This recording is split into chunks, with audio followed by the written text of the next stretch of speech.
Por el Grupo Parlamentario Socialista tiene la palabra el señor Ábalos Meco.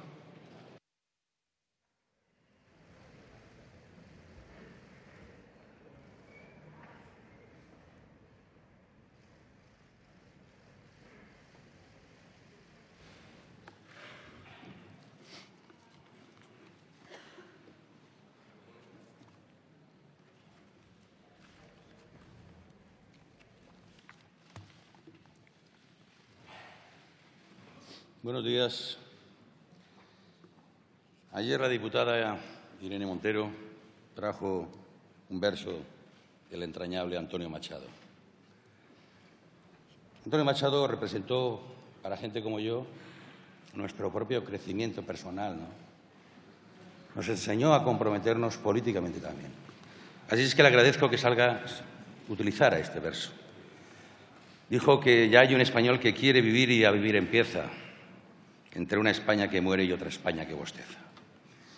Y a mí me hubiera gustado que hubiera seguido terminando este verso, porque podría haber entendido alguno de los sentimientos que a los socialistas nos ha guiado todo este tiempo.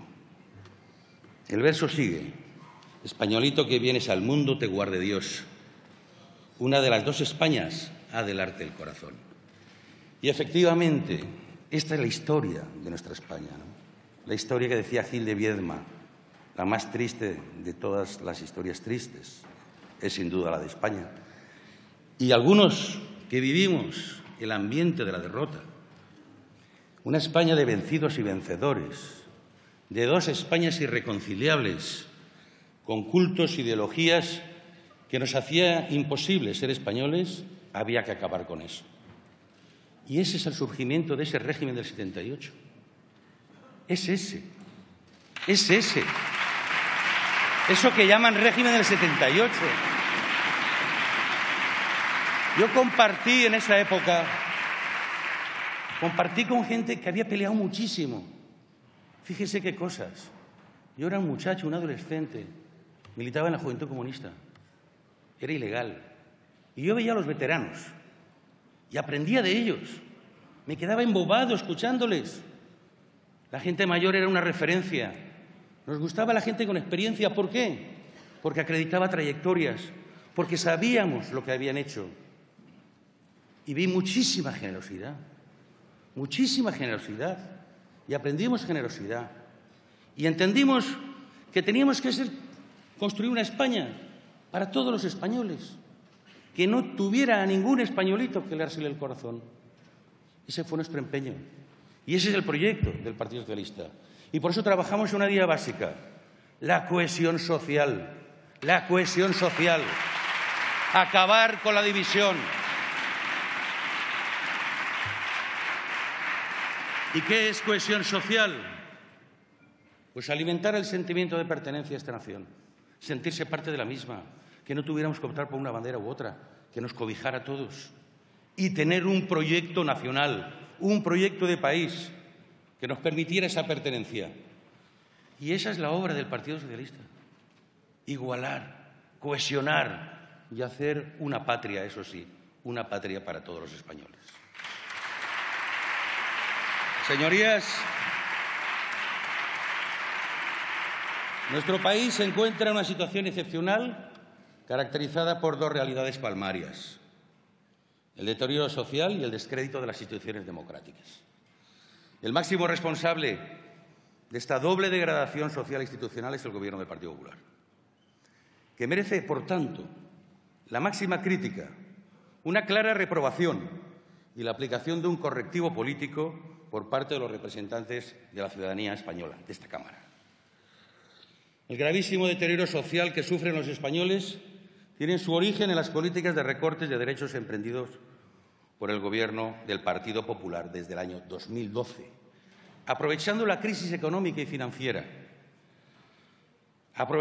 Porque hemos insistido reiteradamente que la crisis no es el fundamento de los recortes del Partido Popular, ha sido la excusa. El fundamento siempre fue la ideología, siempre ha estado la ideología presente, la ideología de la desigualdad y de la injusticia. El Gobierno del Partido Popular ha apostado por un modelo de competitividad basado en salarios bajos, jornadas largas y contratos precarios.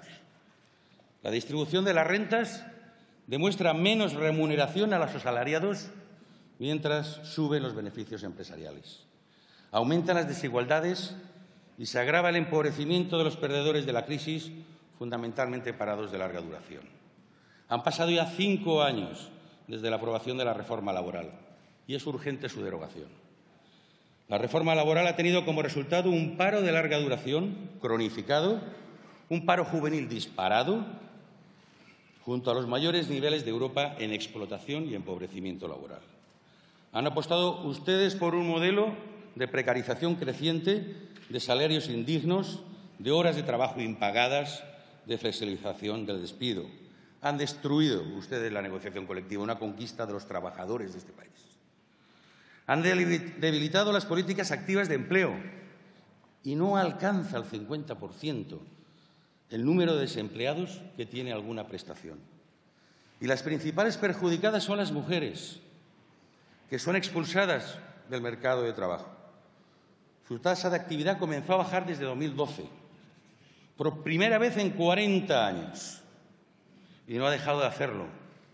Y tienen tasas de temporalidad y de parcialidad 9 puntos por encima de los hombres. Precarización, salarios bajos, discriminación laboral de la mujer tienen, por lo demás, un efecto directo en los ingresos por cotizaciones sociales de la Seguridad Social. La gran perdedora, la gran víctima de este Gobierno, que en lugar de trabajar para revertir el déficit e incrementar sus ingresos mediante mayores transferencias del Estado, ha preferido gastarse la herencia recibida, la llamada hucha de las pensiones. La única política emprendida al respecto por este Gobierno ha sido la reducción del gasto en el sistema público de pensiones, condenando a los pensionistas a una permanente pérdida de poder adquisitivo, es decir, al empobrecimiento. La propia autoridad fiscal estima que si no se cambia el índice de revalorización de las pensiones públicas, los pensionistas perderán más de un 10% del poder adquisitivo en los próximos 5 años. Y el Gobierno ha reconocido en la actualización del programa de estabilidad que ha enviado recientemente a la Comisión Europea que, como consecuencia de la reforma de 2013, el gasto en pensiones en las próximas décadas será menor que el que tenemos hoy, solo que con 6 millones de pensionistas más. Así el panorama, la cuantía de la pensión será menor, o al menos con mucho menor poder adquisitivo. La política fiscal del Gobierno del Partido Popular se ejemplifica bien en la última sentencia del Tribunal Constitucional, que declara nula su amnistía fiscal. Como consecuencia, y hay que recordarlo porque para algo también sirve a veces la oposición, a través de un recurso que presentó este Grupo Parlamentario Socialista.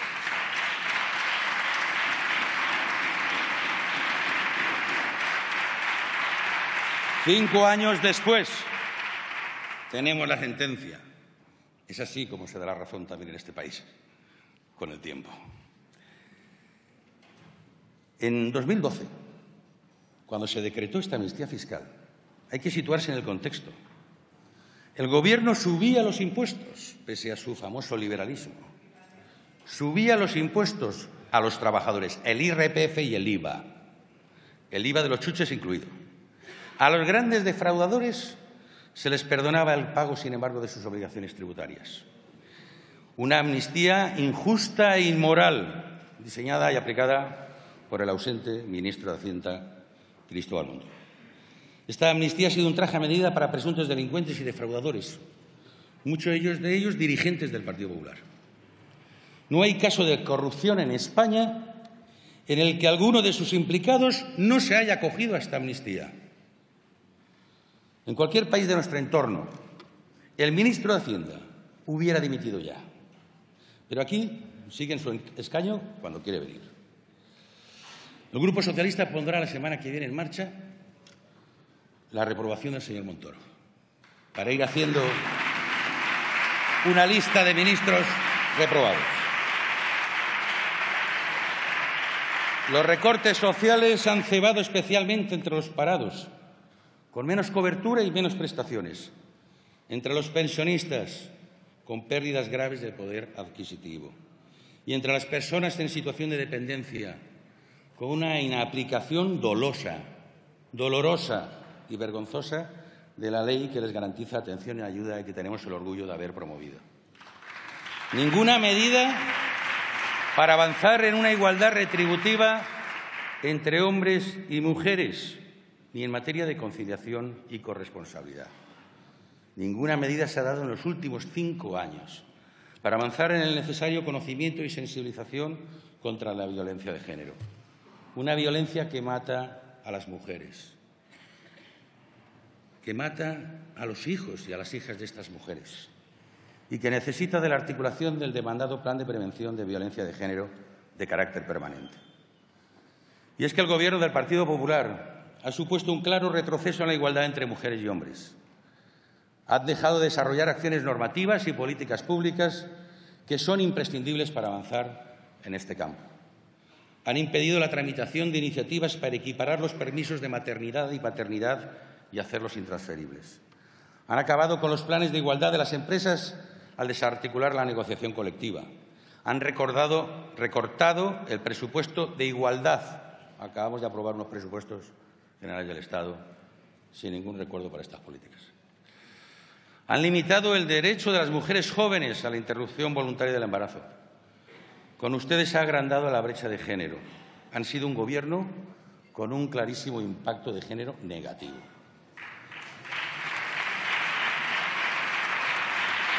El resultado de la brutal política de austeridad del Gobierno es que la pobreza y la desigualdad alcanzan cifras que deberían ser insoportables para un Gobierno responsable y comprometido con la ciudadanía. Según la encuesta de condiciones de vida, el porcentaje de población en riesgo de pobreza se situó en 2016 en el 22,3%. Actualmente 1 de cada 3 menores de España están en riesgo de pobreza o exclusión social. Esto significa que el 80% de estos niños no tienen más futuro, seguramente, que el de ser pobres. Ese es el futuro que le espera a 1/3 de nuestros niños. Ser pobre, no ser licenciado en nada, pobre. La política educativa ha consolidado la desigualdad y el ataque constante a la escuela pública con una ley regresiva, excluyente, segregadora y confesional, como es la LOMCE, que tiene que ser derogada. Se ha dificultado la obtención de becas, al tiempo que se han incrementado los precios de la matrícula universitaria, expulsando a muchos jóvenes de la universidad. El balance de la gestión del Gobierno en materia de cultura es también profundamente negativo. Una política cultural caracterizada por la falta de diálogo, un discurso agresivo hacia los artistas y decisiones como la subida del IVA cultural, que ha dejado un escenario de deterioro en la actividad del sector de cultura.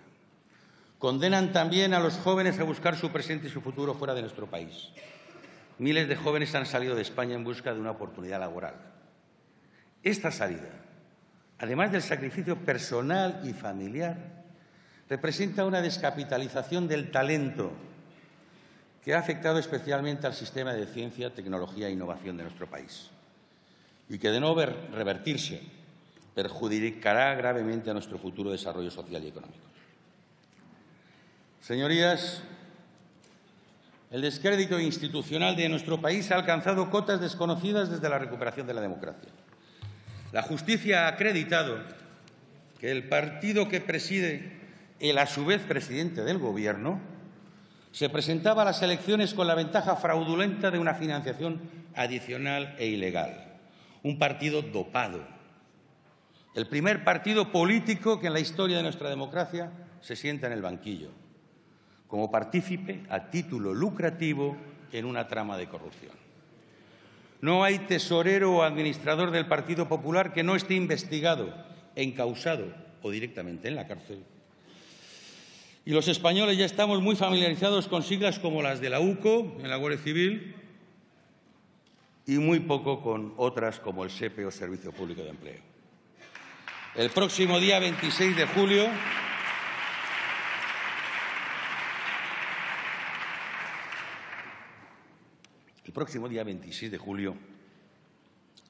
se va a producir una imagen inasumible para los españoles. Por primera vez el presidente del Gobierno de España comparecerá ante la Audiencia Nacional. El presidente va a tener que declarar próximamente en este juicio. Y dice que, como siempre, va a colaborar con los tribunales. Pero no colabora con la justicia, quien pide la nulidad radical de las actuaciones, como hizo el Partido Popular, para lograr la impunidad de los 37 procesados. No colabora con la justicia el que destruye a martillazos ordenadores para destruir pruebas.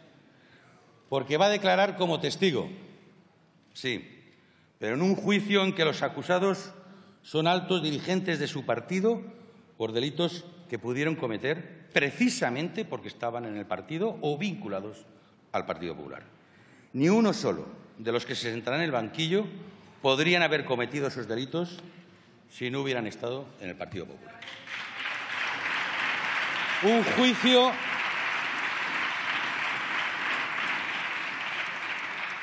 juicio en el que hay una organización acusada de ser responsable civil por unos hechos que se califican como delitos de prevaricación, fraude a las administraciones públicas, cohecho, falsedad, malversación, estafa, asociación ilícita y delito fiscal.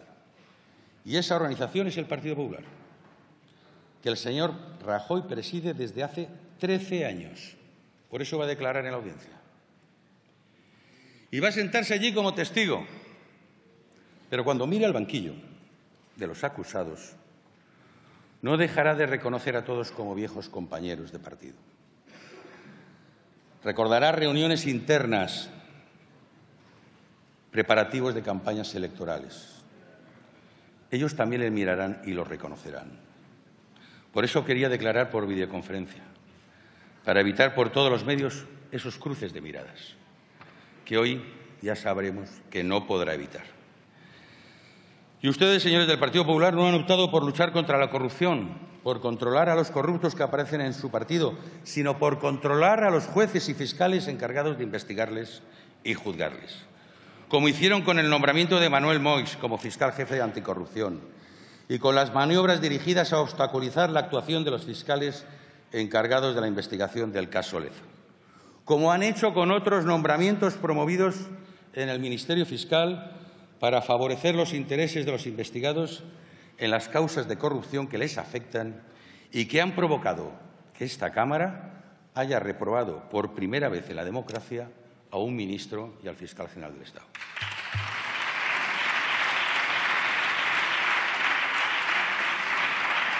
Un ministro de Justicia que, por cierto, sigue sentado en el banco azul, pese a haber sido reprobado por esta Cámara. Esto es una muestra inequívoca del escaso aprecio que tiene este Gobierno por la voluntad que manifiesta en estas Cortes Generales. En la actual legislatura, la distribución de escaños en esta Cámara ha posibilitado que resulten aprobadas muchas iniciativas de la oposición, muchas especialmente de este Grupo Socialista. Con ellas hemos tratado de marcar al Gobierno un camino en sentido opuesto al que ha venido siguiendo, pero ningún cambio de actitud se ha apreciado en este Gobierno. Ninguna de estas medidas las hemos podido poner en marcha. Ningún gesto, ninguna medida en estos meses. Un claro desprecio a las resoluciones de este Parlamento. Una falta de respeto a la representación de la soberanía popular que somos nosotros. Esto, ustedes deben pensar que aquí nos juntamos 350 personas, cada una con una opinión diferente, que aquí hablamos, comentamos, opiniones que no vinculan al Gobierno. Y no es así, señorías. Aquí se representa la soberanía popular. Por eso el grado de vinculación al Gobierno de las resoluciones del Congreso es directamente proporcional a la convicción democrática de quien preside este Gobierno. El Gobierno ha utilizado las instituciones para beneficio partidista. Además de la justicia, ha utilizado a la policía para menoscabar al adversario político y proteger a presuntos delincuentes por corrupción, miembros de su partido. De igual modo que lo han hecho con la amnistía fiscal para que unos cuantos corruptos vinculados al Partido Popular pudieran blanquear dinero y eludir responsabilidades. Por todo ello, señorías, este Gobierno bien merece una censura. Es claro que merece una censura. Pero nuestra Constitución requiere que la presentación de un candidato alternativo a la presidencia, paralelamente a la exigencia de responsabilidad pública, lo que se llama moción de censura constructiva. Para ello es imprescindible presentar a la ciudadanía, a la opinión pública, un programa de gobierno y un liderazgo verosímiles y viables, porque en caso contrario, el efecto de un uso impropio o inadecuado de este instrumento puede ser precisamente que el censurado sea finalmente el propio candidato y que quien es objeto inicial de la censura vea reforzada la estabilidad de su gobierno. No dudamos del ajuste constitucional de esta iniciativa, ni ponemos en cuestión la legitimidad, ni el por qué, ni el para qué. Esto es un derecho que le asiste al grupo parlamentario proponente. Pero alguna duda tenemos de la intencionalidad, sobre todo cuando uno lee un documento como este, que se llama Análisis de marcos y coyuntura, éramos pocos y llegó Sánchez. De la unidad del equipo de argumentario de Podemos,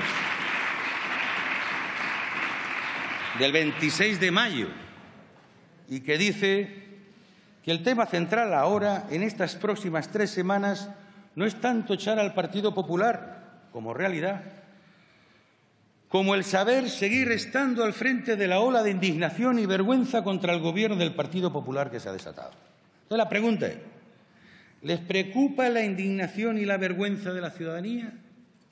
¿Les preocupa el motivo de dicha indignación o vergüenza? ¿O simplemente les preocupa seguir estando al frente de esta ola de indignación? Porque si es lo último, estamos utilizando los sentimientos de la gente para abrirnos camino estratégico de carácter partidista.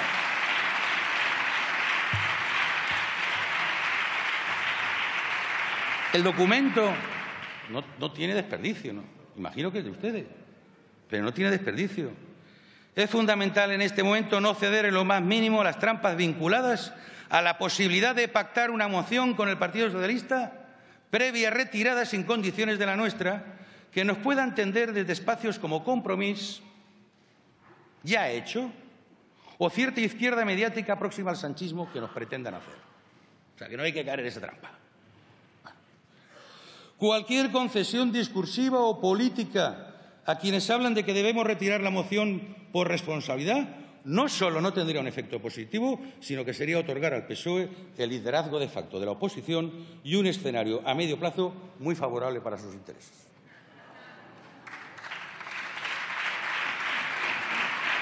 Si Sánchez cumple con su nuevo relato y trata de acercarse realmente a una alternativa de cambio junto a Unidos Podemos, los medios del régimen y su propia oposición interna no lo van a tolerar.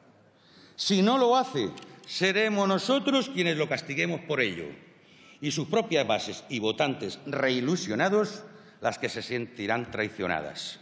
Debemos, por ello, saber aprovechar ese escenario para tensionarlo y no permitir que pueda desarrollar una estrategia capaz de consolidar un escenario a medio plazo favorable a sus intereses que les permita desarrollar una estrategia envolvente contra Unidos Podemos y su confluencia. En fin, yo no lo voy a interpretar, pero permítanme que tenga serias dudas de la oportunidad o de la intencionalidad de esta moción. Yo creo que, y el Grupo Parlamentario Socialista así lo entiende, que esta moción de censura no es buena por 3 razones. Una, porque no está bien planteada. Una iniciativa de estas características se trabaja, se construye, se buscan los apoyos antes de, no digo de anunciarla, de presentarla seguro, pero incluso de anunciarla. Uno va, me han criticado muchos por lo de Maduro, no, yo me refería a las condiciones de maduración que exige una iniciativa de estas características. Pero la verdad es que nosotros no hemos tenido conocimiento de ninguna propuesta de verdad hasta ayer, ¿no? No las hemos tenido, pero bueno, si solamente fuéramos nosotros tampoco pasa nada, leído el documento. Pero que se queje Bildu, ¿hombre?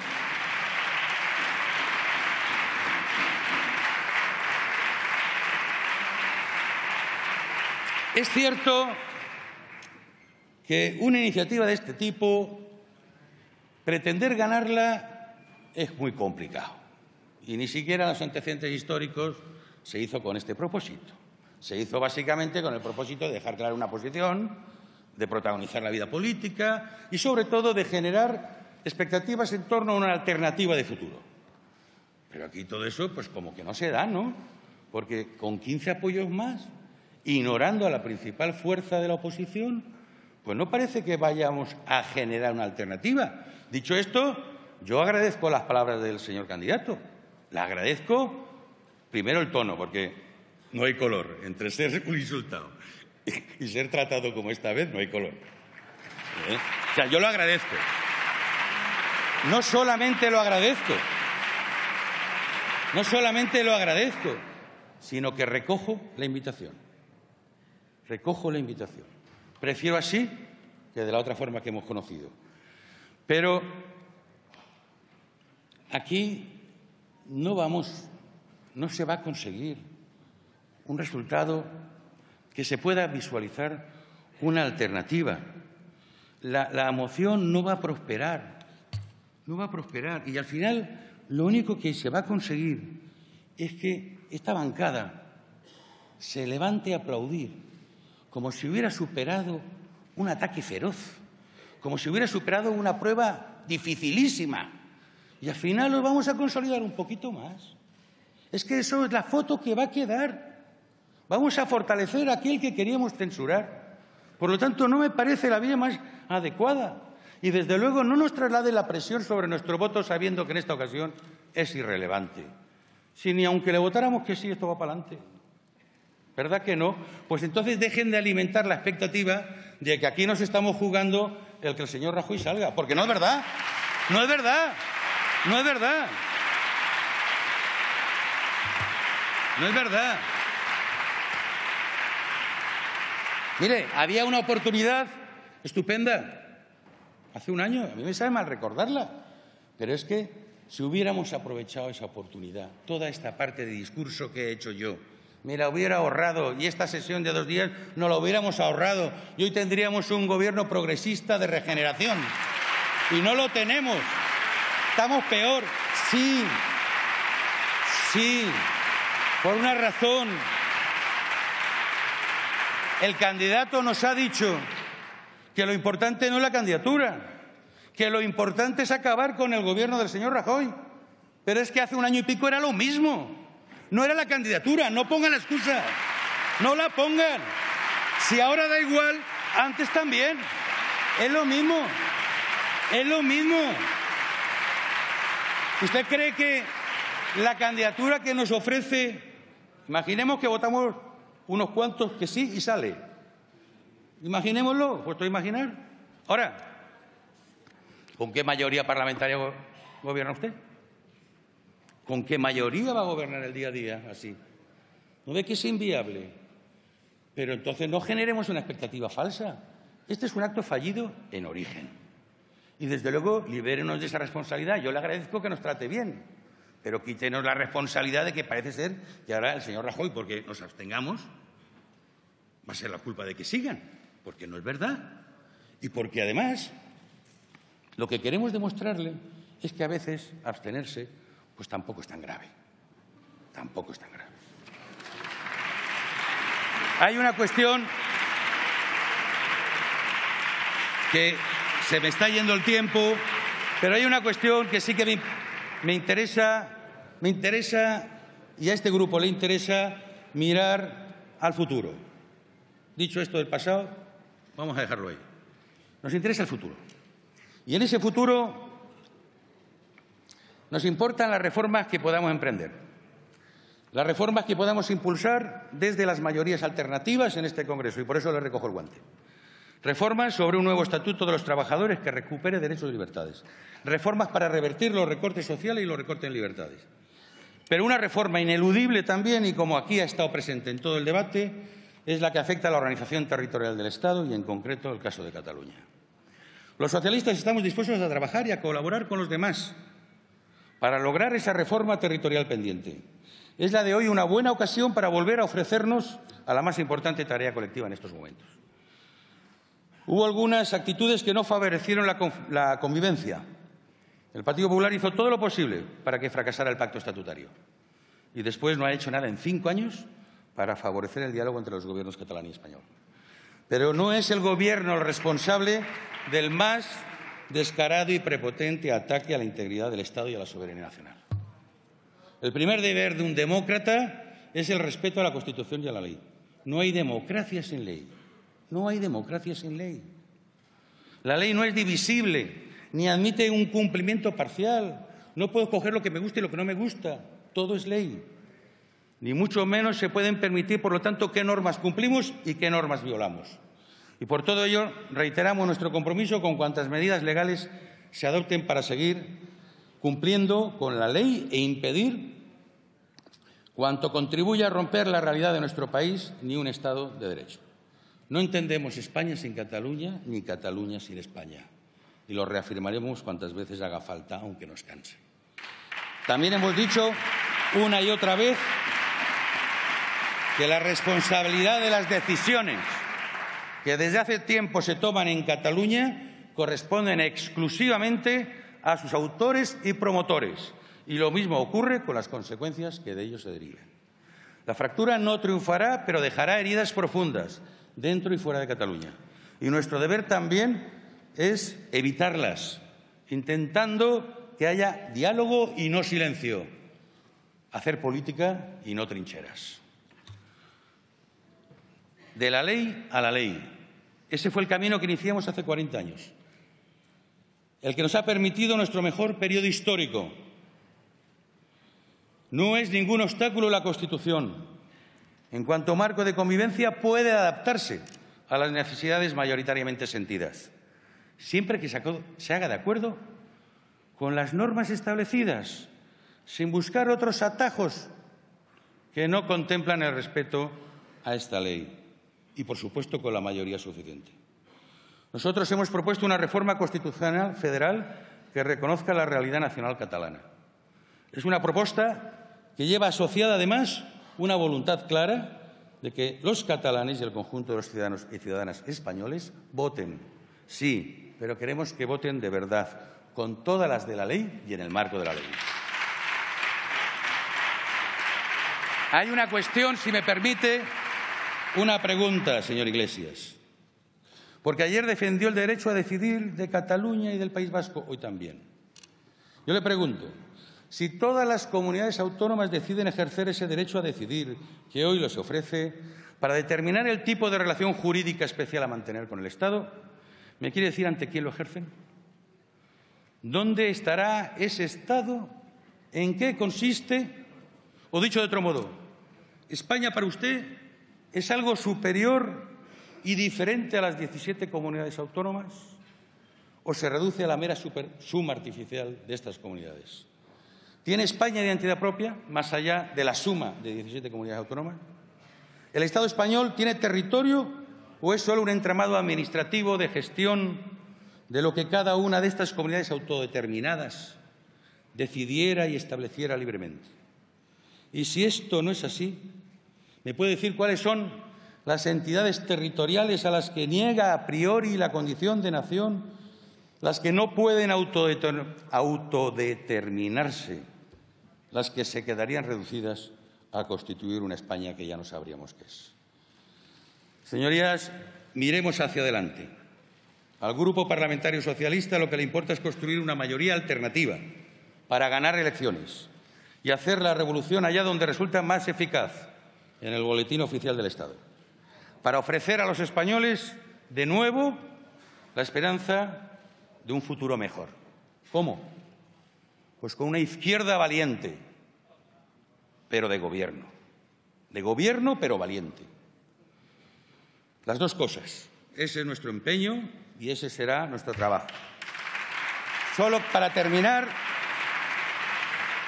y con permiso de la presidencia, que se me acaba el tiempo y soy consciente, solo quiero dejar 4 mensajes muy breves. El primero para los proponentes de la moción. Los socialistas somos los primeros en valorar la necesidad de censurar a este Gobierno. Creo haberlo dejado claro. Somos los primeros también dispuestos a construir mayorías alternativas en esta Cámara. Le recojo el guante. para desmontar las políticas injustas del Partido Popular y para sacar adelante las reformas justas que reclama la sociedad española. Ahí nos va a encontrar siempre. Pero con todo respeto, lo más que podemos hacer en esta iniciativa es abstenernos.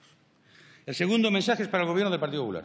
Hoy saldrán de esta, hemos salido ya de varios. Tiene que terminar. Pero les aconsejamos que no lo celebren demasiado. Los diputados del Partido Popular acabarán aplaudiendo hoy, satisfechos con el presidente del Gobierno. Pero han de saber que los españoles, incluidos muchos de los que les votaron, ya no les aplauden. Muchos españoles ya están cansados, hartos, por los recortes, por las corruptelas, por las injusticias y por las indecencias. Hoy van a salvar esta censura, pero más pronto que tarde no salvarán la que le planteen los españoles. El tercer mensaje es para Ciudadanos. Pueden seguir manteniendo sus deseos de ser los herederos del Partido Popular, de representar a la nueva derecha española, una derecha más moderna, más estética. Pueden compartir el modelo económico y social del Partido Popular, pero resulta innecesario e incomprensible que cuando han tenido la oportunidad de mostrarse intolerables frente a la corrupción, no hayan contribuido a los gobiernos en la región de Murcia ni en la Comunidad de Madrid. Por último, el mensaje definitivo